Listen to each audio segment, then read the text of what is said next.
Hello, my name is Danielle Steenwyk Rowan, and I'm here with my cousin Eileen. Hi, I'm Eileen Godwalt. Eileen, can you tell me a little bit about our family's immigration story?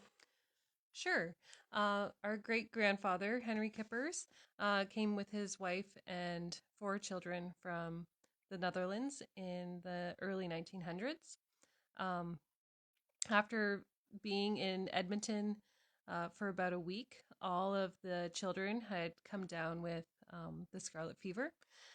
The doctor had said it was quite serious, and so the three oldest children were taken to the hospital, and the youngest stayed with his parents. Um, but in a short amount of time, the worst news happened. Um, Klaus had died in hospital, and neither of his parents were able to go there and be with him or see him. Um, Even at the burial, they weren't permitted to see him um, out of fear of spreading the disease. And the infant Herman that was at home with him, he passed away as well. So it was quite traumatic being in a new land, Oh, not wow. able to speak the language, and now to lose two of their four children. So from there, the Edmonton Journal had written their story, and one evening, Henry saw a man kind of wandering the streets, and so he thought, "Oh, I'll go out and see what this man needs." And before, um, just as he was opening the door, the man was there, and he was actually looking for our grandfather. And Henry found that this was a Dutchman, and he could speak with him, and so he was able um, to share with him what had happened, and just to not feel alone in this land, to have someone that spoke his language. Mm-hmm. And so the two of them, after that night together, um, said it would be good to find the other Dutchmen that were in the area. And so from there, they went to the Fraser Flats, where they had heard there were some uh, people from the Netherlands as well. And and Henry said we should all come together next Sunday for a service at my home. And so they worshiped the Lord together the next Sunday, and they said it would be good after this time um, to continue to meet regularly on Sundays for a time of worship and togetherness. For they felt that was comforting in this new land.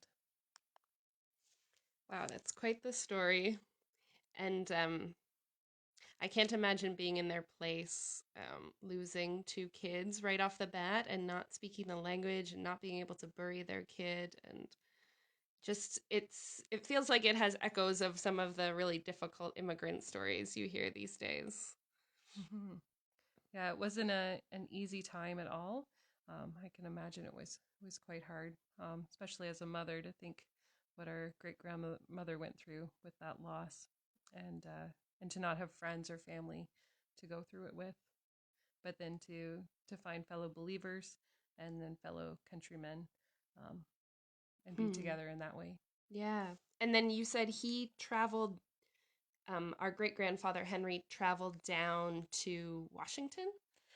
Yeah, so actually, as they had started meeting together on Sundays, um, they thought it would be good to organize and establish a Christian Reformed church in Edmonton. And so Henry was sent to Washington um, for classes specific. And from there, he brought Reverend Vandermeer back with him, who would lead Sunday services in Edmonton from then on. Thanks, Eileen. Yeah, no This problem. was fun. We have a whole book in front of us, this big fat book called A Furrow Laid Bare, that the people of Neerlandia wrote because our great grandfather, after starting or being part of starting first CRC Edmonton, went up to Neerlandia and was part of starting that community with other families. So um, we got a big history in front of us. For sure. And Henry was very excited about settling in Nerlandia, and he would write letters back to the Netherlands and to the United States, encouraging people to come and to settle in Nerlandia with them. And that's why it was called Nerlandia, because of New Netherlands. I think Hmm. I think that's what the meaning. Thanks, Eileen. Yeah, This was fun. no problem.